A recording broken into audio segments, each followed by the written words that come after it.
You are listening to Radio Maria Canada. We now present the Health Hub, hosted by Kathy Biasi.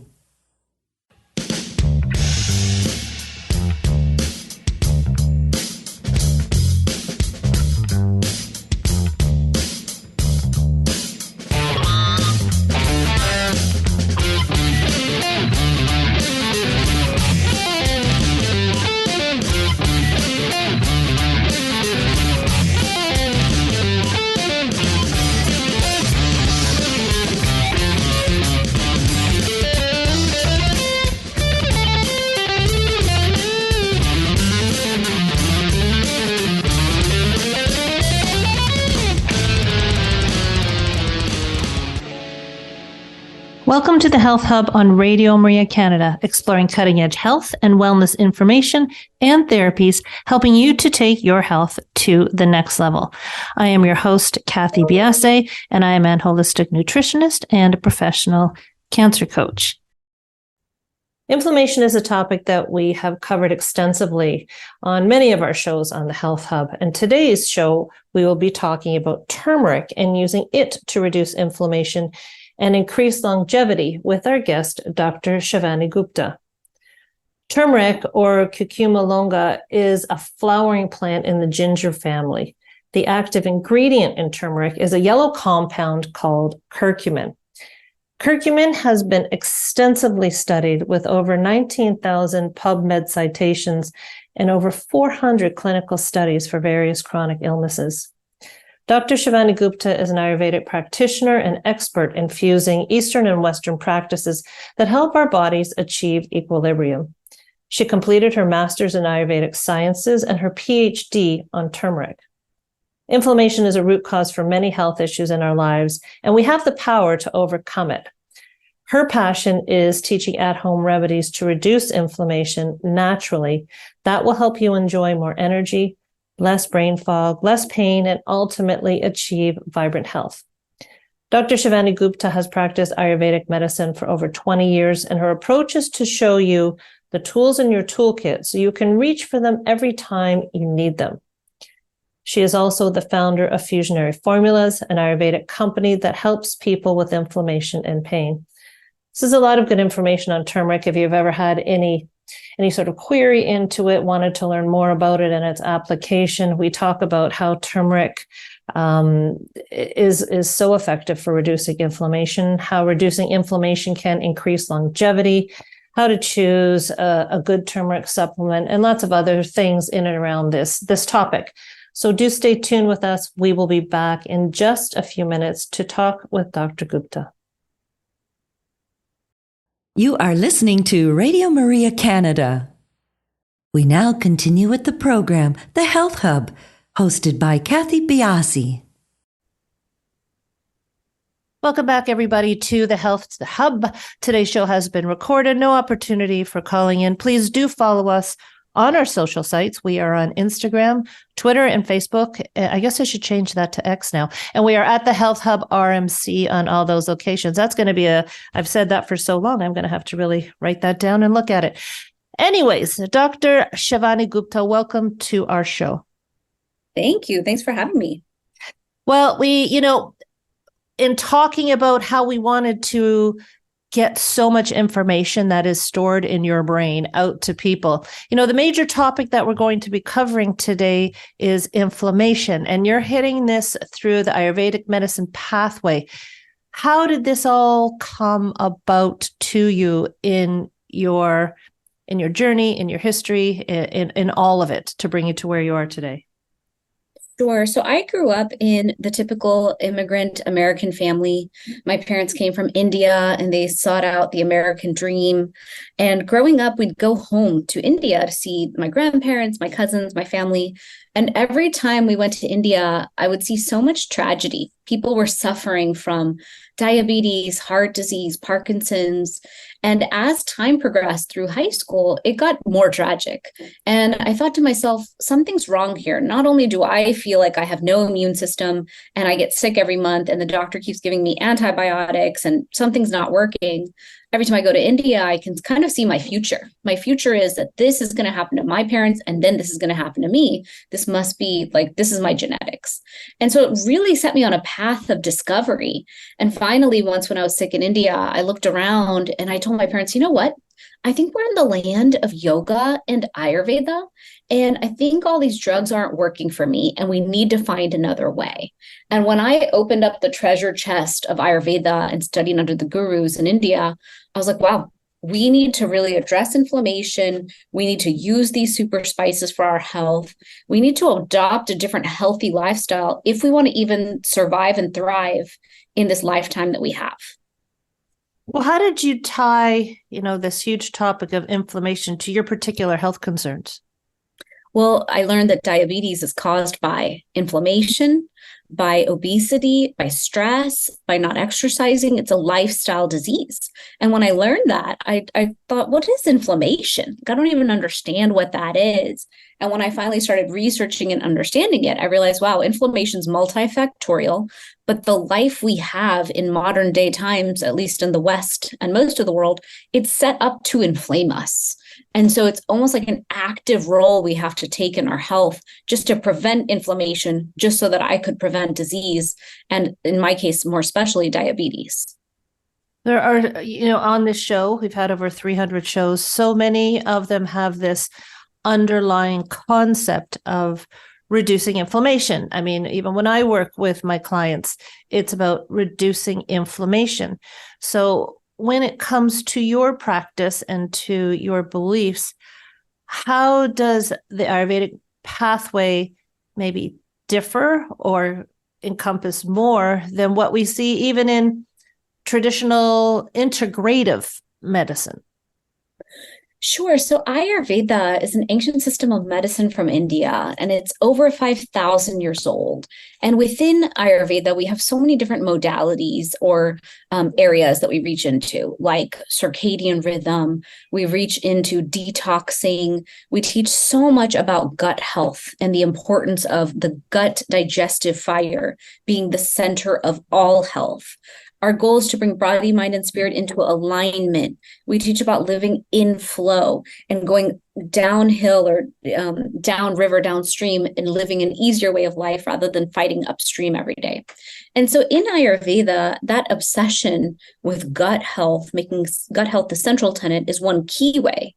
We teach about how to eat, when to eat, what not to combine together when you eat. So I would say food and digestion is the first key way we address inflammation. Second is circadian rhythm, living in rhythm with nature, allowing nature to heal you. A third big way is circadian rhythm and sleeping according to nature's clock. And then I would say we have a lot of stress management tools. Ayurveda is a sister science to yoga. So yoga, meditation, and really mindfulness, building that stress resilience is a big way to manage inflammation as well. When you're working with people, can you actually tap into all of these, or do you yourself have a particular specialty within the Ayurvedic medicine field?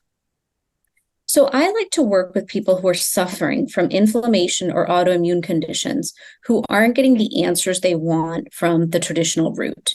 And so I do specialize in inflammation, circadian rhythm, the super spices, self-care, and really kind of bringing it all together with the goal being build vibrant health. To me, health has always been a very active job of mine. I don't have a choice with the health I have. I suffered with leaky gut. I've suffered with what felt like no immune system my whole life. And so now that I've figured out my own rhythm, that's what I want to show women is even as we age through our decades, and some of us suffer with perimenopause and menopause and these things, we can keep looking at our equations and our toolkit. And Ayurveda has such deep, rich toolkits that we've never been exposed to. But by supporting ourselves and detoxing daily and self-care daily, we can create like a new paradigm when it comes to our health. When we're talking about women's health, so this, women's health is delicate and intricate and ever changing. Yes. Where you're talking about, perimenopause, premenopause, perimenopause, postmenopause. To me, our general mind of thinking is just get through it. Like live day to day, do your chores, hot flash, put the fan on, move, whatever. But I don't think that pays good, enough homage to why our system is changing. And, when you're dealing with someone going through the different phases of life within this beautiful space that you're practicing in Ayurveda, would honoring our bodies as we change be part of what you are trying to explain to women, and in honoring our bodies, understanding why the changes are happening and how to deal with the changes? Absolutely. Ayurveda teaches us to honor this body as a temple and to love on it. And I consider the self-care rituals, self-love rituals, and each thing you do should feel like this loving investment into self. And I myself am aging with my whole crew and tribe. And so it's funny because I can feel their pain points every year as I'm going through. And it's a remembering of how much we can take this time to be so much more intuitive with ourselves. We have more wisdom as we go through our years, and honoring where the body's at instead of battling against it is pretty important. And I myself will find myself ready to go to battle with my body and say, oh no, that's it. You need to lean out, clean out. And then my other voice inside of me says, you know what? That doesn't serve you. You know better. You know about nutrient density, nutrient variety, living according to seasons. And so that remembering of honoring the body is so key. Otherwise, we just won't have peace in our lives as we go through these years. And how does inflammation through these years, how does that filter into the different phases of women's lives? Well, I've been doing a lot of research lately on aging because I'm speaking at a longevity conference. And as I read the science on longevity markers and cellular senescence and apoptosis and all these big, words around cellular aging, I realized that if we don't actively pay attention to a lot of different factors around what we're consuming, what our body is experiencing, then that inflammation is only going to rise. And then as we hit each decade of our life, or even half decade from what I'm seeing, you almost hit a wall, or you get a big slap in the face. And all of a sudden you have to recalibrate. The body isn't going to just keep going like it did 5 years back or 10 years back. We have to look at the entire equation and say, okay, in this formula, A plus B no longer equals C. I've got to use D plus E equals G. And where am I going to pull in those elements? What is the new toolkit I have to build? What are the supplements? What are the foods? What is the new rhythm? Do I need to rest more? And so inflammation is something we have to, in my opinion, really actively pay attention to, because insulin resistance tends to go up as we age. Our cells that need to die off and turn over don't do that as fast. We've got this tendency to accumulate inflammation over time. And if we don't reduce it, that's when we as women have these health struggles that are louder, hormonal imbalances, gut health imbalances. The stack up is just painful. And we tend to fight the aging process. I mean, we all know in our mind's eye that, none of us are making it out of here alive. But we still, I find most women, myself included, I have to admit, are in this battle with aging and trying to beat back the hands of time. Do you think if we were more accepting of the changes in our body and not trying to compare ourselves with younger generations, obviously that would make us more healthy mentally. But when we take care of our health, as you are proposing, as it changes through the stages, do you think that helps us get through each phase of life in a more positive light? I do. Just yesterday I was having this conversation where I said, I'm 43, but I somehow want my body to function like I'm 33. I don't understand why is, perimenopause type situations happening? Why am I having to manage hormones like estrogen and progesterone? Why do I have to change my workout and gym? Why do I have to change my diet and, adjust portion size?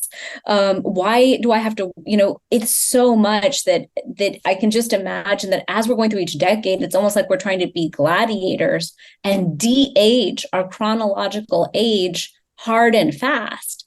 And the body's saying, hey, this train is going forward. It's not going to go in reverse. Mm-hmm. So you can do all the things you want to do to prop yourself up, but you're not going to win at the de-aging game unless you're like, the billionaire who's out there de-aging literally by doing 100,000 things a day. And so I reminded myself, look, okay, you're going to age. It might get a little slower. The body might move a touch slower, but you have so much power to look and feel however you want to. Like, take a step back from society norms. Mm-hmm. And how do you want to feel in your body? And what makes you proud of your body? And what makes you happy? And to me, what makes me happy is knowing that I'm eating seasonally, knowing I'm eating for nutrient variety, knowing my blood work is excellent and I'm preventing the diseases that I see or saw in my family. Like, feeling healthy, strong, and fit matters to me. I don't need to be a bodybuilder, but I need to feel like I'm a strong woman and I don't get injured over tiny things. Like, I like mm-hmm. having resilience. Mm-hmm. And so I do think that as women, we need to look at it from like the 6 pillars of health, like take a global view of ourselves and design for ourselves our own 6 pillars. And then once we know what's true to us, step forward confidently with that and have the mental health in place that's not always chasing something that's unattainable. Would you say, there's so much out there about biohacking and wearing devices and all this other stuff. Would you say by understanding the pillars of Ayurvedic medicine that you are able to use those pillars as a biohacking tool? Maybe even in deeper sense than the gadgets that we could wear? Absolutely. It's interesting. I've been to 3 biohacking conferences in the last year, and it was fun to go and explore the tools and look at everything and see all the tech. But so much of what the tech is trying to achieve is exactly what Ayurveda gives you in a very non-tech way. And so I laugh sometimes when I see all the technology because I'm like, okay, well, either I can build a biohacking room for thousands of dollars and go sit in there for 2 hours a day, or I could go walk at the park every day for 30 minutes mm-hmm. and decompress and have the natural sunlight, the fresh air, the trees, the grass, the earth heal me. And so, yes, I think Ayurveda has taught us so much simplicity, and we underestimate the power of the most simple tools to heal us. Mm-hmm. And so this modern day life is trying to show us to speed up and go more. And the minute we can kind of sit down and say, well, if I restructured my whole life to, yes, be productive and successful and invest in growth or whatever matters to us, but also simultaneously build in the decompression time in a healing way, then I do think you can accomplish 90% of what those biohacking tools do by using Ayurveda's toolkit. Do you think there's a difference between the terminology longevity and anti-aging? That's a great question. I haven't thought about it. I mean, anti-aging sounds more active, like you are trying to actively de-age yourself or reverse mm-hmm. your chronological age.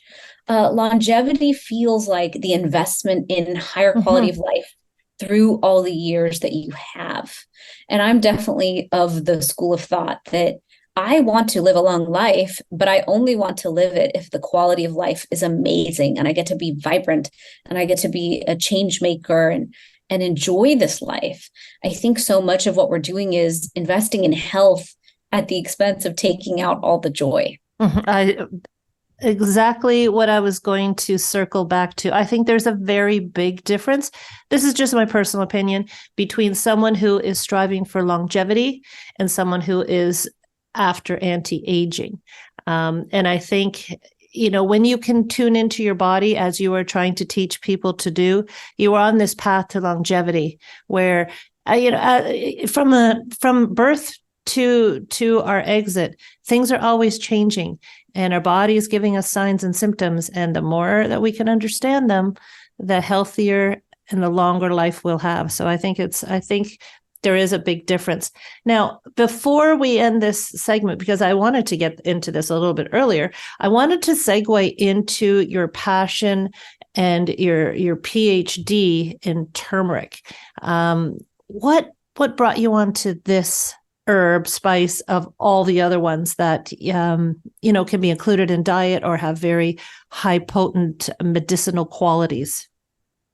Sure. So I was sitting in my master's program of Ayurvedic Sciences, which I honestly could do that same thing again and again for the rest of my life. There's so much depth to Ayurveda. There's so much to learn, so much to apply to life. But we were sitting in the spices herbology class, and they were going through each herb and spice. And I realized everything in my kitchen cabinet is so powerful and so potent. Here in the West, we're taught that the superfoods are the best. We should eat our blueberries and our spinach and our salmon. And we put all these 10 weird things in our protein shakes in the morning because they're good for us, like goji berries and hemp seeds and algae. Like, we're reaching for all these bags of superfoods, not thinking about food combination and how they feel sometimes. But if you just looked at the Indian spice cabinet between cumin, cilantro, cardamom, all these different things, and most especially turmeric, even ginger, there's such potent power. There's such great antioxidants, anti-inflammatories. So the minute we got to turmeric, I was like, this is kind of ridiculous. Like, this one spice could have done everything for my family that I saw happening. It's such a powerful anti-inflammatory. And I just embarked on the study of it. And by the time I finished my PhD, I was an evangelist of turmeric, and I became such a fan of it. I thought, what if we took this thing and applied it to all of Western medicine? Like, what if we showed all of the different subspecialties of medicine that turmeric can go after every itis or every inflammation in the body? And so that's been kind of my area of study and research for this last almost decade now. I only know surface level information about turmeric. I am very much looking forward to the second half of the show. We're going to tie all of this in. I know it feels like we're coming from like different camps. We're going to tie all of this in. We're going to bring in surgical applications for turmeric. So everybody stay tuned. We will be back in just a few minutes.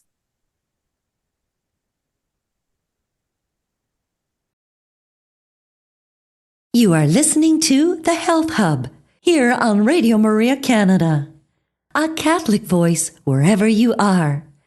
To contact us and be a part of the show, email thh@radiomaria.ca. We now continue with the program. Here once again is your host, Kathy Biasi. Welcome back to the Health Hub. We are talking with Dr. Shivani Gupta.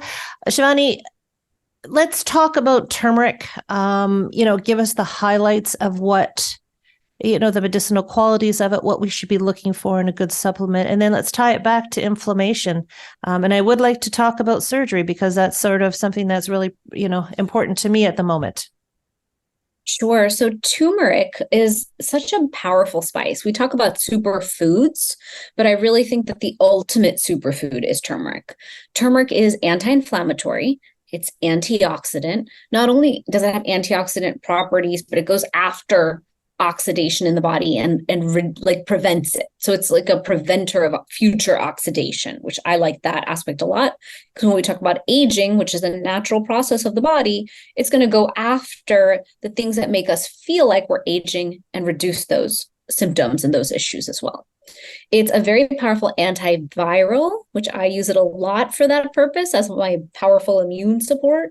It's antibacterial, it's antifungal, it's anti a lot of disease names, so I'm not allowed to say them that way, but the research shows that it's very anti any inflammatory issues in the body. It's liposomal, it's a lipophilic plant, so it likes to be taken with fat, and or it's better absorbed with black pepper. So that's why you see a lot of formulations using black pepper, because that's going to increase the absorption by 2,000% in the body.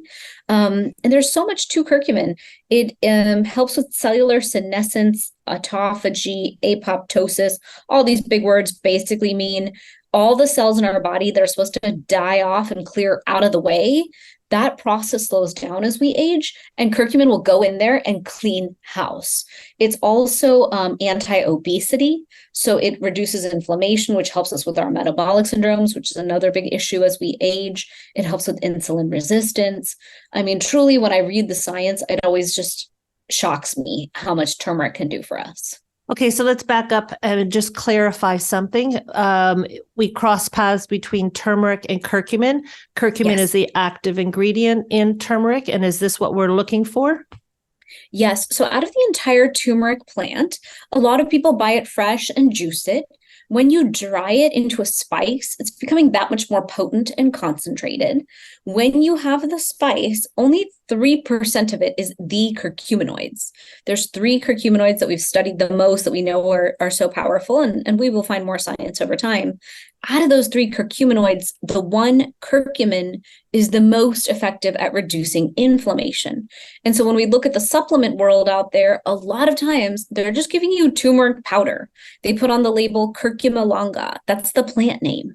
And so they're really wasting our time and money because they're saying, hey, I'm giving you turmeric the spice. Well, you could have bought turmeric the spice for $3 and sprinkled it on your eggs in the morning. Like, you didn't have to take that part in a supplement. What we're seeking is a very high dose of standardized, potent curcumin at a 95% standardization or greater.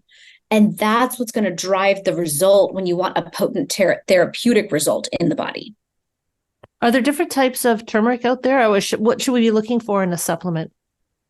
You know, there are a lot of different types of turmeric. When you're looking at a supplement label, I think it's so important to look at the milligrams. Are they giving you 1,000 milligrams of curcumin per day? Are they adding something to increase the absorption? Because curcumin is not that bioavailable if you don't add the black pepper or the healthy fat. So I'm a big fan of the black pepper side, and a lot of people are fans of the liposomal side. We have no apples to apple study in the science literature right now that says that one is better than the other. So you kind of have like team fat and team black pepper, both saying that they're the best. So you could always try both and see which one supports you better. If they don't standardize to the 95%, you have no idea what you're getting in terms of that ratio of the 3 curcuminoids. And in the supplement world, unfortunately, the goal is very high margins as opposed to supplements that drive a result. And so I strongly prefer supplements created for doctors' offices.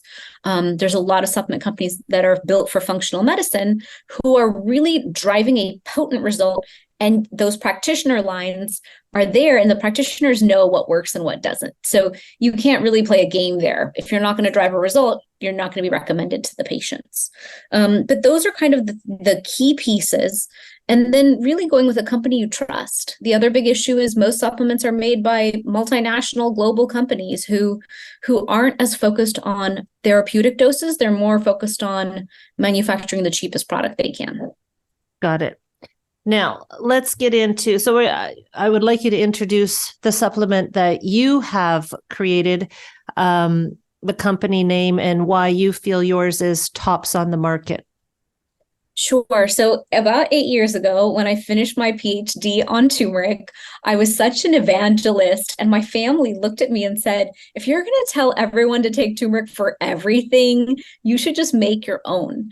And so I partnered with a factory. It was owned by an MD. And I said, look, I actually want to build something where orthopedics can stop giving us such powerful NSAIDs when we hurt ourselves.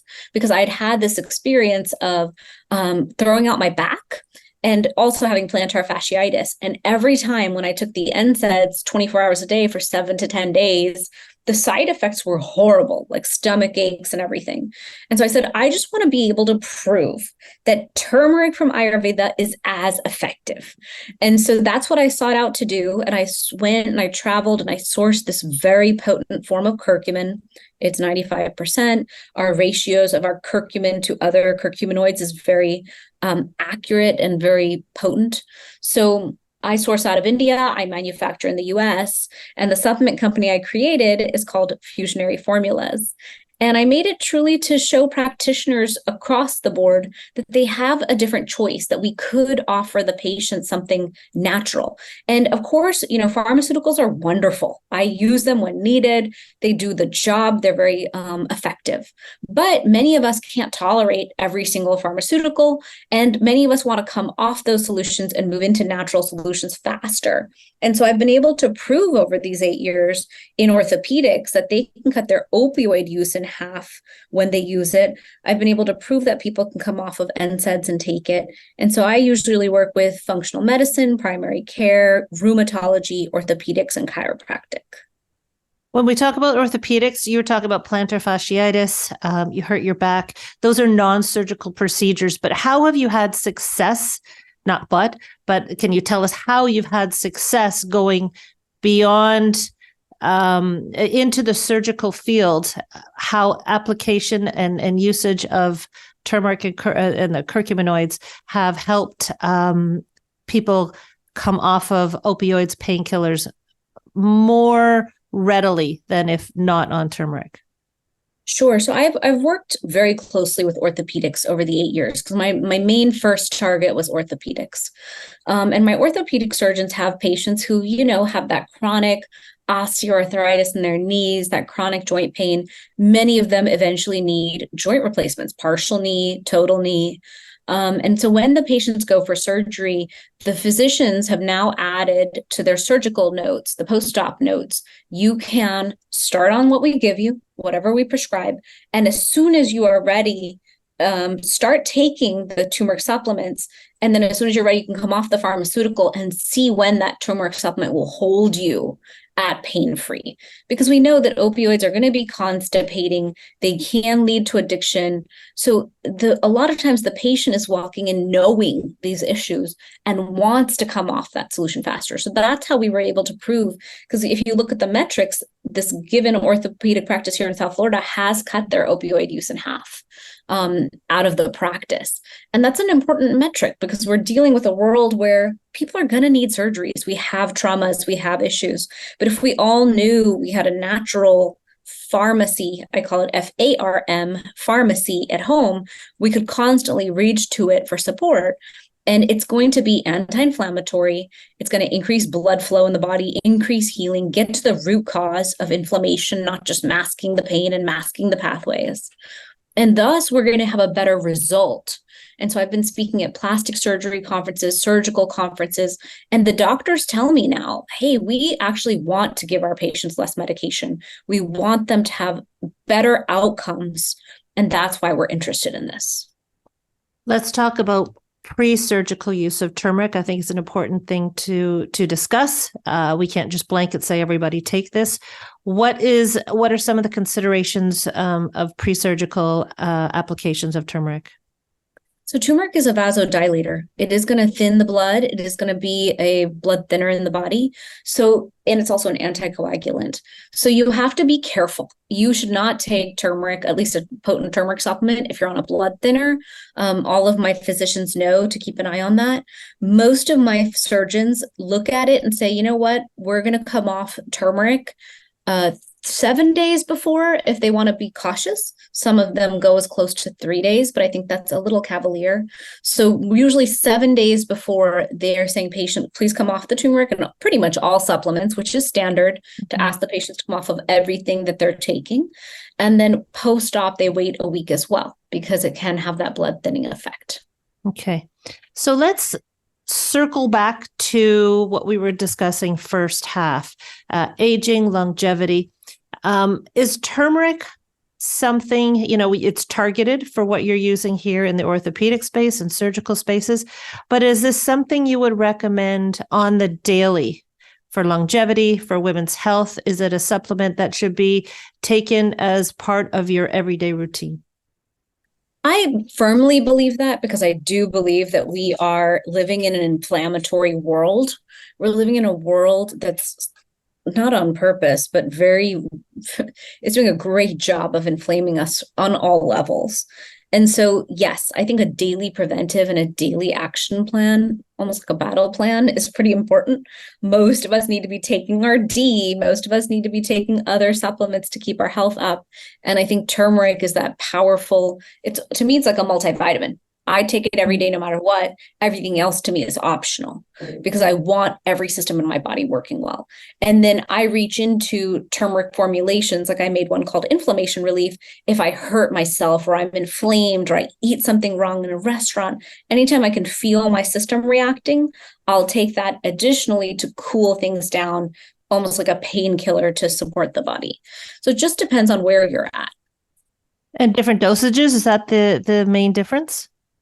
Yes, turmeric gold is a potent daily curcumin supplement. So it's the 500 milligrams of curcumin, 4 milligrams black pepper extract, turmeric plant to honor that whole plant with extract has a powerful benefit and synergistic effect.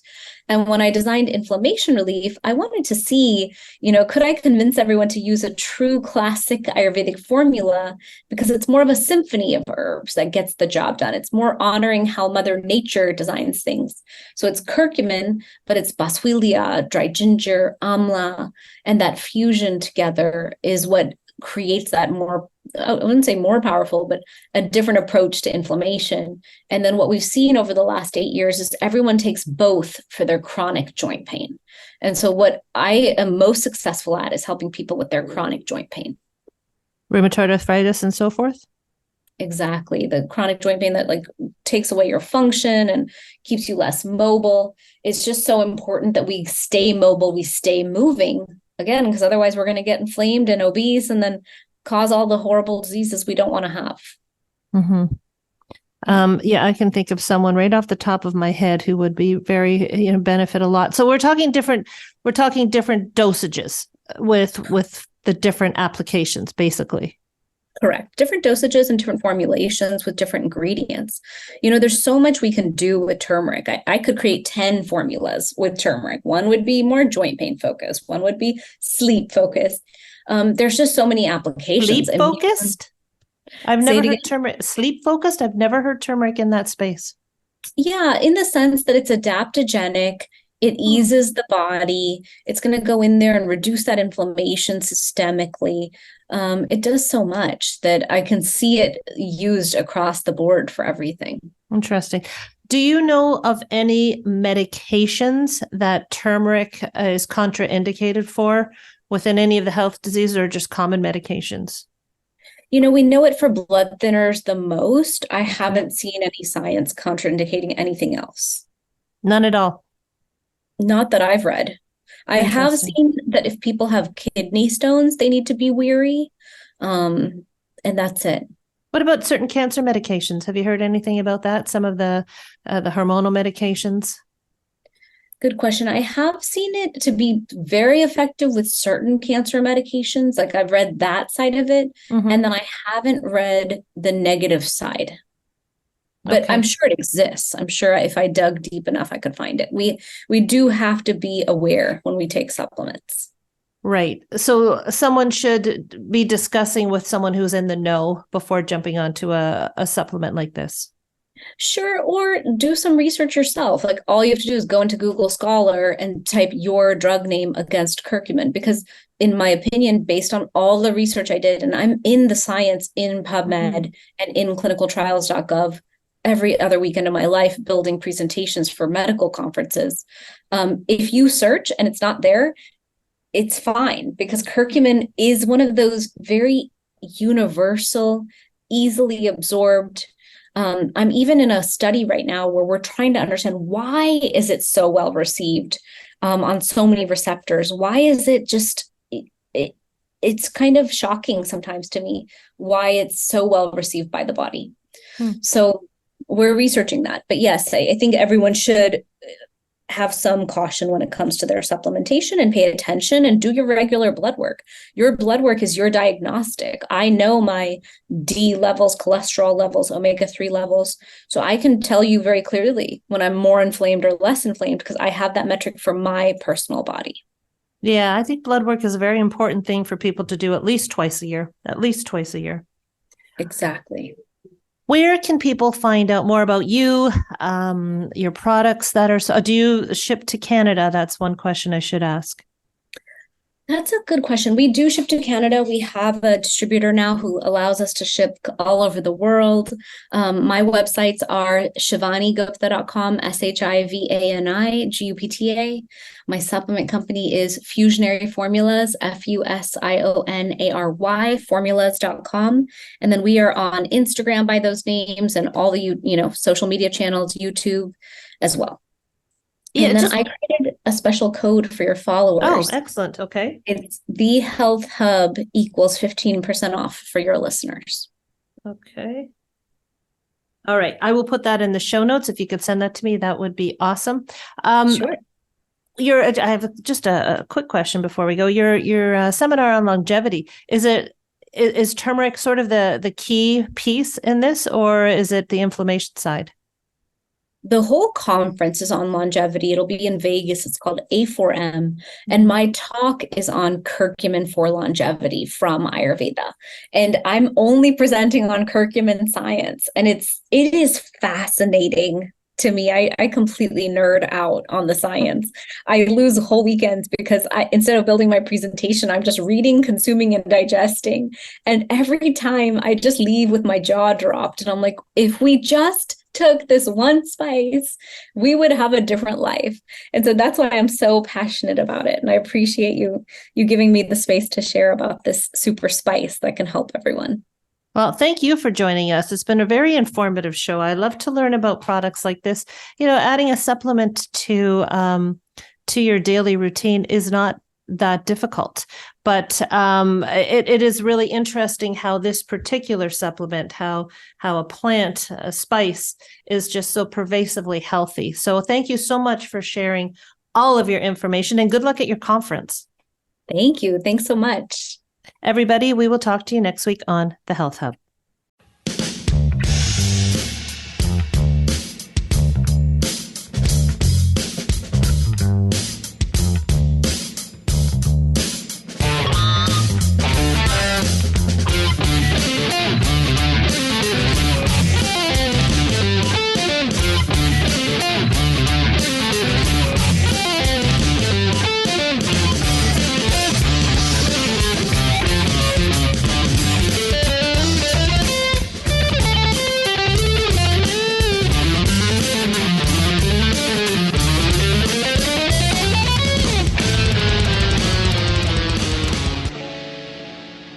You have been listening to The Health Hub, hosted by Kathy Biasi, here on Radio Maria Canada.